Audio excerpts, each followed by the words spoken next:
Plus b whole square is equals to a square plus b square plus 2. అయ్యో ఇప్పుడు దీన్ని phone చేసింది. ఇప్పుడు ఫోన్ లిఫ్ట్ చేస్తే వెంటనే చదువుతున్నా అనుకుంటుందేమో. కాసేపు బాగా లిఫ్ట్ చేద్దాం. ఇప్పుడు చదవట్లేదు అనుకుంటుంది.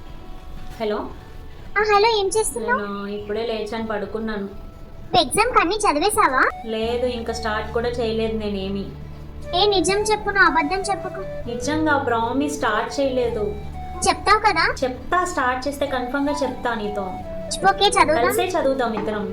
నిజంగా నేను టీవీ చూస్తా కాసేపు. నిద్ర వస్తుంది, నేను 1 అవర్ అయ్యాక లేస్తాను. సరే పడుకో, అయితే నేను తర్వాత చదువుతా. సరేనా? ఏం అవ్వదు కదా, ఎగ్జామ్ దొమ్మ అవ్వదు కదా? ఏం అవ్వదు, టెన్షన్ ఎందుకు, రాయొచ్చులే ఎగ్జామ్, నైట్ చదవచ్చులే, ఏం కాదు. ఓన్లీ నైట్ చదువుదాం, రేపు కదా ఎగ్జామ్, చేస్తేలే, ఏం కాదు. సరే బాయ్ అయితే. Bye bye. సరే బాయ్. అమ్మయ్య, ఇప్పుడు హ్యాపీగా చదువుకోవచ్చు. ఇంకో 1 అవర్ వరకు నాకు డిస్టర్బ్ చేయదు.